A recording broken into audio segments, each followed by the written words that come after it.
जय मां कात्यायनी। सर्वबाधा विनिर्मुक्तो धन धान्य सुतान्वितः मनुष्यो मद प्रसादेन भविष्यति न संशय। भगवती आदिशक्ति को प्रणाम करते हुए, आप सभी को नमन करते हुए और वृष राशि वाली जातकों को हार्दिक शुभकामनाएं देते हुए मैं आचार्य प्रमोद मिश्र आप सभी का स्वागत करता हूं। मित्रों, अभी वृष राशि का राशिफल 2020 में किस तरह से रहने वाला है और क्या ध्यान रखना है आपको, और इस विषय में विशेषता क्या है, तो इस विषय में चर्चा करने वाला हूं। आप सभी के माता पिता को नमन करते हुए मैं अपने हृदय से आप सभी को धन्यवाद देता हूं कि आपका यह वर्ष मंगलमय हो। मित्रों, नए साल के आगमन में ही मन में तमाम विकल्प उठते हैं, प्रश्न उठते हैं कि क्या होगा, कैसा होगा, क्या करना चाहिए हमें, क्या नहीं करना चाहिए, किस विषयों पर विशेष सावधान रहना चाहिए। ये सब बातें आपके मन में उठती होंगी। मैं ईश्वर से यही प्रार्थना करता हूं कि आपके आने वाला जो यह भविष्य है, आने वाला समय है, उत्तम हो, उज्जवल हो और फ्यूचर आपका उन्नति की तरफ अग्रसर हो। मैं इस भविष्यफल में बहुत सारे प्रश्नों को लेकर के आया हूं। प्रयास मेरा यही कि उसका अलग अलग समाधान दिया जाए। मेरी कोशिश यही है कि ज्योतिषीय अनुभव के आधार पर आपकी जो अंदर विकल्प उठ रहे हैं, प्रश्न उठ रहे हैं, मैं उनका सही समाधान कर सकूं। तो मित्रों, सबसे पहले वृष राशि के जो अक्षर होते हैं वो समझते हैं आप। ई, उ, ए, ओ, वा, वी, वे, वो, ये आपके अक्षर हैं और इन अक्षरों से जिनका नाम आ रहा है वो लोग सावधान होकर के सुने। नववर्ष 2020 में आरंभ में आपकी कुंडली में गुरुदेव आपके राशि से अष्टम होंगे तथा 20 नवंबर को भाग्य भाव में धनु राशि में प्रवेश करेंगे। शनिदेव 24 जनवरी को धनु राशि में धनु से मकर में जाएंगे, प्रवेश कर जाएंगे। राहु और केतु दूसरी तथा अष्टम भाव में होंगे। इसी प्रकार अन्य ग्रह भी पूरे साल सभी राशियों में भ्रमण करते रहेंगे और उसका प्रभाव भी आपके ऊपर किसी न किसी रूप में पड़ता रहेगा, आपको मिलता रहेगा।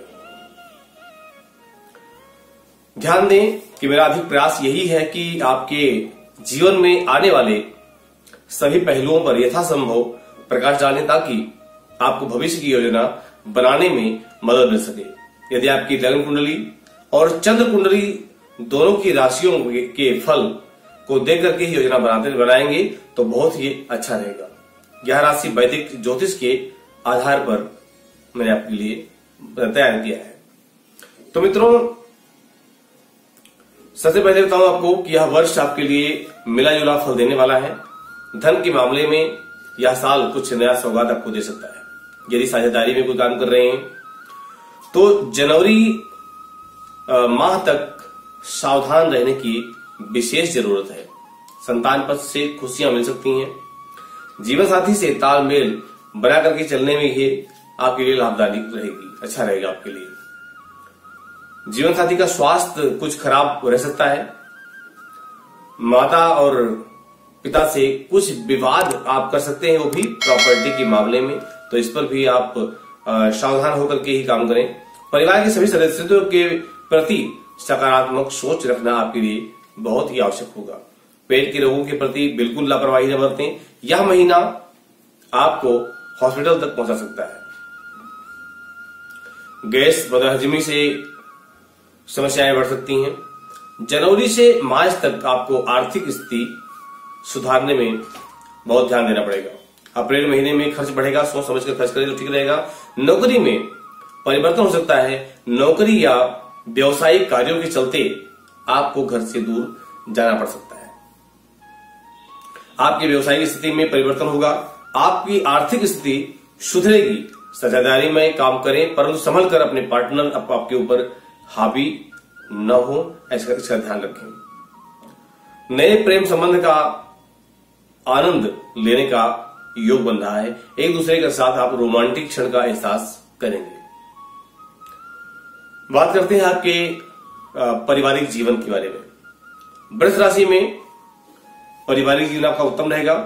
वृष राशि वालों के लिए शनि योग कारक रहे तथा जनवरी तक शनि अष्टम भाव में होंगे, उसके बाद भाग्य स्थान में चले जाएंगे। इस स्थान में आने पर पारिवारिक व्यवसाय तथा भाग्य को लेकर दिक्कत का सामना करना पड़ सकता है। पारिवारिक दृष्टि से कुछ परेशानी होगी, लेकिन धीरे धीरे उसका समाधान भी अपने आप स्वतः ही हो जाएगा। परिवार के सभी सदस्यों का सहयोग मिलेगा, संतान पक्ष से खुशियां मिलेंगी। जीवन साथी से तालमेल बनाकर चले तो बहुत अच्छा रहेगा। जीवन साथी के स्वास्थ्य में कुछ दिक्कतें आ सकती हैं, ध्यान रखें। बात करते हैं आपके निजी स्वास्थ्य के बारे में। स्वास्थ्य के दृष्टिकोण से ये साल मिला जुला फल आपको देने वाला है। दूसरे तथा तीसरे स्थान पर शनि की दृष्टि होने से आंखों में, दांतों में दर्द, आंखों में तकलीफ तथा सर्वाइकल जैसी बीमारियों को सामना करना पड़ सकता है। मौसम बदलते ही यह विकराल रूप ले सकता है। आपको गला से संबंधित तकलीफ हो सकती है। जून के महीने में पेट के रोगों में बिल्कुल लापरवाही न बरतें। यह महीना आपको हॉस्पिटल तक पहुंचा सकता है। गैस बदहमी से जुड़ी समस्याएं, परेशानियां आपको परेशान कर सकती हैं। खान पान पर विशेष ध्यान रखें। मसालेदार खाना से बिल्कुल परहेज करें। व्यायाम अवश्य करें और अपने जीवन साथी का सहयोग भी करें। बात करते हैं आपके धन संपत्ति के बारे में। धन संपत्ति के मामले में यह साल आपको मिश्रित यानी मिला जुला फल दे सकता है। जनवरी से मार्च तक की आपकी स्थिति सुदृढ़ होगी। अप्रैल महीने में महीना खर्च में बढ़ेगा और सोच समझ कर खर्च करें तो अच्छा रहेगा।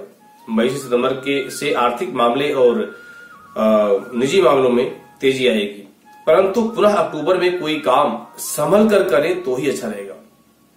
इस समय आपको कर्ज भी लेना पड़ सकता है। पुराने मकान में साज सज्जा पर खर्चा होगा। शेयर बाजार में निवेश सोच समझ कर करें तो ठीक रहेगा।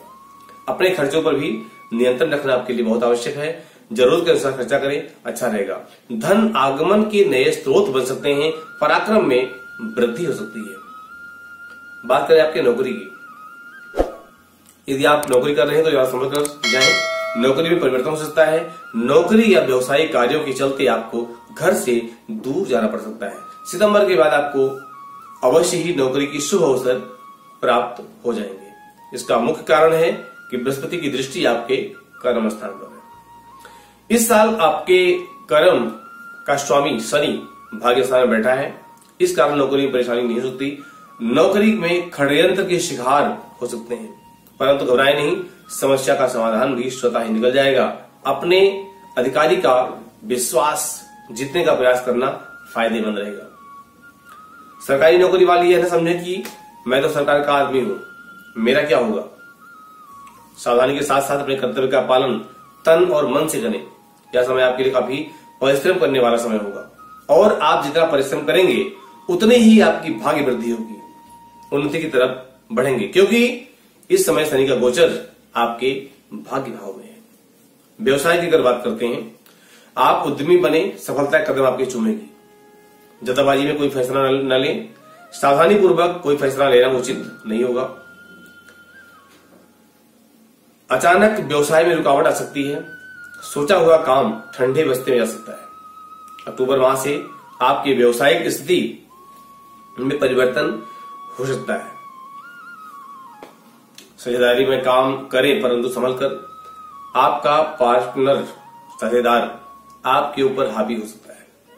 आपके सभी कार्य धीरे धीरे पूरे होंगे, बस आपको थोड़े से धैर्य की जरूरत है। निवेश किए हुए धन से लाभ मिलेगा। शेयर मार्केट बाजार या जमीन संबंधी कार्य में पैसा लगाने से लाभ आपको प्राप्त हो सकता है। व्यापार वृद्धि के लिए कुछ नया सोचें और नई योजना बनाएं।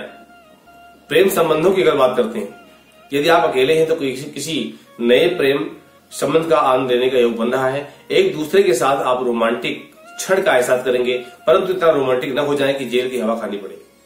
अपना भी ध्यान रखें, समाज का भी ध्यान रखें। प्रेम में अपनी मर्यादा का अवश्य ध्यान रखें, क्योंकि गुरु बृहस्पति लाभेश के साथ साथ अष्टमेश भी है। अष्टमेश होकर अष्टम भाव में भी स्थित है। अतः गुप्त संबंध के साथ साथ रिश्तों को तोड़ने का भी कार्य यह करता है। अब आज विषय आता है कि आपको क्या करना चाहिए और क्या नहीं करना चाहिए, यानी क्या करें और क्या ना करें। आपके लिए मंगल और बुध मार्गेश है। अतः यदि मंगल और बुध गोचर मकर और कर्क में, मकर में मंगल उच्च हो जाता है और कर्क में नीच हो जाता है, तो कोई महत्वपूर्ण निर्णय सोच समझ कर ही लेना चाहिए। गुरु अष्टमेश है और सितंबर में अष्टमेश होकर अष्टम भाव में ही होगा। उस समय स्वास्थ्य का या केस मुकदमा से संबंधित कोई परेशानी होगी। इसके लिए आप बृहस्पति का व्रत और भगवान नारायण की पूजा, भगवान नारायण का आशीर्वाद जरूर लें। हनुमान चालीसा का पाठ प्रतिदिन करना आपके लिए श्रेष्ठ कर रहेगा। अपने जीवन साथी के प्रति श्रद्धा और विश्वास बनाए रखें, उनकी भावनाओं को समझें, उनकी भावनाओं का सम्मान करना सीखें। शुक्रवार को खीर बनाकर गाय को खिलाने से धन धान्य की वृद्धि होगी। सफेद तथा क्रीम रंग का प्रयोग ज्यादा कार्यों में करें, आपको सफलता अवश्य प्राप्त होगी। मित्रों, मैं आचार्य प्रमोद मिश्रा आपसे आज्ञा लेता हूं। मिलता हूं आपसे अगले अच्छे विषय में। तब तक के लिए मुझे दीजिए आज्ञा। नमस्कार।